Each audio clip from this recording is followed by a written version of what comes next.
Hey, it's Jordan with TYT and TYT Politics. I'm out here in a camp that the Youth Council, that's young leaders here at the Standing Rock Sioux Tribe, are where they're camped out. A lot of them have been here for months since the beginning of this standoff. It's actually like third time here. This is the most gorgeous day I've seen. The sun is beaming on me, sunburned as hell, and it seems like a summer day. It's really nice. And I'm here with a young protector named Terrell. Over a week ago, you were kind of went into the national spotlight. You were where the standoff with police was coming. They were raiding a camp north of here, and you had a prayer stick in your hand, and they pretty much assaulted you. Can you kind of tell me from kind of the beginning of that what happened, where you were, and how the police and you ended up confronting? Throughout the day, we were holding the line. We knew there was prayer going on there, and we knew there was the sweat ceremony going on, and we knew what they were gonna do, and how they were gonna react to it. We all knew that they were gonna rip it down, and so we were just trying to protect them while they were in prayer, and so we were trying to hold the police line off all day long, but throughout the day they slowly kept encroaching in, and a lot of them, they seemed really eager to want to hurt somebody, where they would reach for their batons and they would swing at people before their higher ups would come and tell them to calm down. There was a lot of people there that the police and a lot of their higher ups, they kept having to calm people down. You could tell they were getting jumpy, and they were anticipating something to happen. And there were a lot of them who were like laughing and smiling at all of it, like it was a game or something, and really taking a lot of joy in seeing that happen to our people. But here in the International Indigenous Youth Council, we take it upon ourselves to protect the children and the elders. And me as a man, I take it upon myself to protect the women. And by this time, they had gotten the camp cleared, and they had us all on the road, and they were pushing us back to the south camp. And I was in the front, and there was a group of women standing behind me, and at any moment the police, they could come out and jab at you, or come with a can of OC and get everyone in the face standing on the front row, or throw a flashbang grenade, and that's at close proximities. And so I was just trying to keep this group of women, I was just trying to keep them safe behind me. I had my staff, they're calling it a prayer stick, and I had it, and I had the group of people behind me, and just like all at once, they 5 police officers, they all lunged forward at once and grabbed me, and they had grabbed my staff and had tried to rip it out of my hands. And so instinctively I grabbed onto it and I pulled it back. And at the exact moment I pulled back, an officer to my left, he swung at me with his baton. And had I not pulled back like that, he would have got me right in the ribs. But they, all 5 of them slammed me on the ground, and they threw my staff, and there are witnesses who saw them like kicking at it and laughing at it. Can you tell the viewers what the symbolism or the meaning of the staff is? When I carry the staff, the staff, it's for the youth council, and whoever holds the staff, we look to them as like the leader, the person who we rally behind, and we would give our lives for this person, whoever carries the staff. And so it really just shows us being youth. We carry it to show our leadership, and if people need guidance, or if they need help, or if they're elders and children that need taken care of, they can see that staff and they can know, hey, there's the youth council, we can talk to them, because I'm not the only one who is able to hold the staff. We're all leaders here.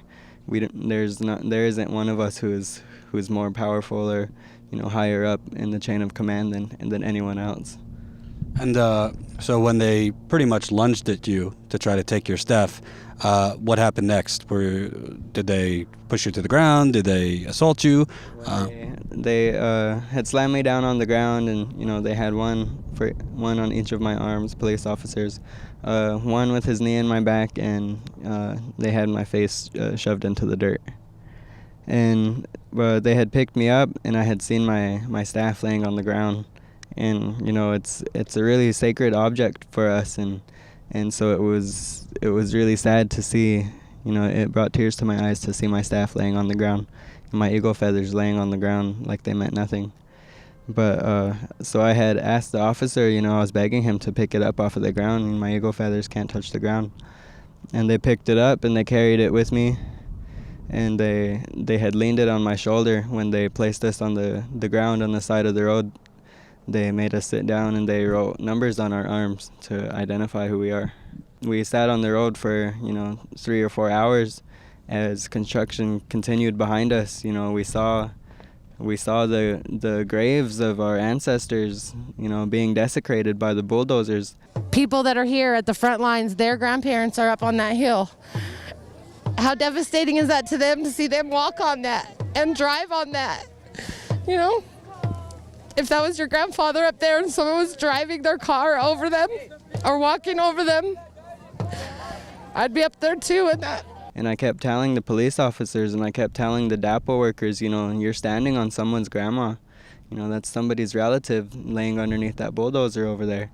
And a lot of the DAPL workers thought it was funny. They were taking pictures of us, they were laughing, they were recording videos, taking selfies with the teepees, stuff like that. They were taking selfies in front of teepees? Yes, I had witnessed that.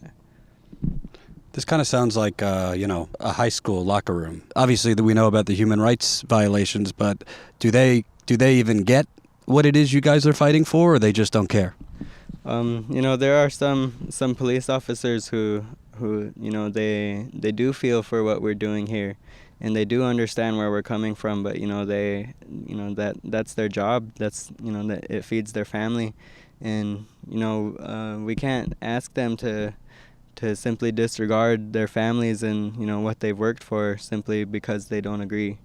And there are some who are on our side, and at the action where I was arrested, there were a few instances where we tell them all the time, we welcome you, you can come stand with us, come to our side and stand with us. And there was this woman, and you could tell she was hurt by all of this. And there was a group of women, and they were telling her, come on, sister, come to our side, you don't have to stand for this and stuff like that. And she just started crying, and it was to a point where 2 officers had to come and relieve her, and she was replaced with another officer. But these people, these police officers and these National Guardsmen, they're just doing their jobs, and they have families too. And we pray for everyone, even the people who don't agree with us. We still pray that their children have clean water, and that their elders and their families have access to healthy food and clean water, just the same that we pray for ourselves. And what is it they are charging you with? I got 2 misdemeanors, engaging in a riot and maintaining a public nuisance. And I got a felony charge of conspiracy to endanger through fire or explosives. Do they have any evidence that you were creating a fire or launching explosives? Not a single shred of evidence. I believe I was in live streams throughout the day, and I was nowhere near anywhere where there was a fire. And it seems like they are breaking the laws they're supposed to implement. I assume, from what I hear, they're not reading anyone their rights. They're not telling you what you're charged with until days later. What was your experience once you were arrested? Were you read your rights? Any telling you of what you were charged with? Did you get to call anyone? After I was arrested, they pretty much just picked me up and transported me to the side of the road where they were holding everyone else. None of the officers engaged in any They never talked to me. They never told me what I was being charged with, or even if I was being detained. They hadn't even acknowledged that I was there. Upon arriving at Martin County, we were put in dog kennels. There were 4 dog kennels. 3 of them were full, and one of them housed 1 inmate solitary. But we were given water, and they allowed us to use the restroom, but we were not given phone calls, and most of us were not given opportunities to make phone calls. And did they communicate with you why it is they're putting you in cages they do put dogs in, or they just put you in there and that was it? They pretty much just put us in there, and a lot of them didn't really acknowledge us when we would ask them questions, and just stuff like that where they acted like we weren't even there, or they couldn't hear us. So that was my next question. You were talking about how they were kind of mocking you, making jokes at your expense on the road. Was there any of that in the jail? Making jokes at your expense, laughing at you? When we were in Cass County, there was only one incident that I know of, where this CO, they were addressing all of us males who were arrested. There was 30 of us in the depot of the Cass County jail, and they were addressing, telling us that we were getting released on bond. Somebody had paid our bond, and this officer was talking. I saw firsthand the madness that you guys are causing on 1806. She said, my family lives on 1806, and I see it all the time. You guys are raising hell over there, and it's not peaceful. And then after that, she was like, but we're not going to get into that. I don't want to talk about it. And then, that was the end of it. But, being someone, even though we were in jail, she is there to protect us. And, hearing that kind of, criticism and, just like a blatant disrespect for what we're doing here, it was really discouraging to hear. It sounds like elitism. Like, oh, you're inconveniencing my family out there, with no real awareness that, yeah, you guys are being inconvenienced too. It's called, your water. Yeah. It seems, maybe, what do you think? But it seems like they're more focused on them being inconvenienced and things like that, rather than you guys fighting for the most crucial natural necessity. Yeah, it's really a lot of environmental racism. They're taking the last thing that we have left. They depleted our food source when they came in and took out the buffalo so that we would be more easily able to move on to reservations.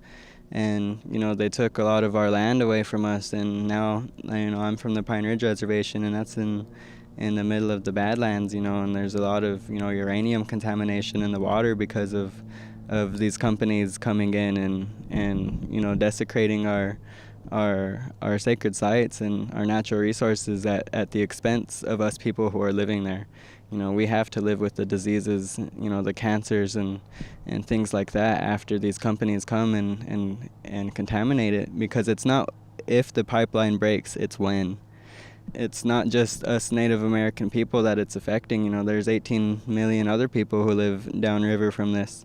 And, at first the pipeline was proposed to go through Bismarck, but it would have, been at the expense of all of the other non-Indian people who live in Bismarck, and they wouldn't want their water contaminated. So just like in any other instances, they're gonna move it to the as close as they can to the nearest native population and let nature take its course. They're still trying to exterminate us. They're still trying to wipe us off of the face of the earth, just like they did in the 1800s, just like they did in the 1900s. My grandfather, he's a survivor of the Native American boarding schools, and he's seen things in his life that no person should ever have to see. Our people, we have been put through these traumatic instances, in many different occasions. So when we see stuff like this happening and the ways these politicians work, it's just like, our souls, our spirits, the memories from our ancestors. It's encoded in our DNA. It's encoded in our blood. And so, it's like, like historical trauma, PTSD. Our spirits remember. And so that's why we're able to see all of these different things going on. And we can see, the way that they're hurting our people now, because it's the same that it was back in the old days. What's the next steps for you? Do you have a court date? Do you have a lawyer? Do you need help financially? What are the next steps? The legal team here, I guess they're running out of money. They're trying to make us deplete as much of that as they can, so they stick us with these trumped up charges, and they stick us with felonies, and because they're running out of money too. So that when they arrest us, they're not only taking our money from when we bond ourselves out or whatever, but they're also spending their money. They have to house us, and they have to clothe us, and they have to feed us, and so they're going through all of this money that they've been borrowing. And the next step for us is I have court on December 5th, but I came here to stop this pipeline. They say they're gonna reroute it, but the end result I'm really looking forward to seeing is shutting down the Bakken oil field, shutting down all of these different pipelines, going totally green. We don't have to be dependent on oil. Anything that oil makes, hemp or other green and biodegradable products are available. And we're going into the future, and we still have these Stone Age machines that we rely on, with these outdated energy sources. And we could really make a difference and follow the leads of other countries, and making this planet a better place for us, not only us who live here now, but for the next 7 generations to come. Thank you for your bravery, man. Appreciate it.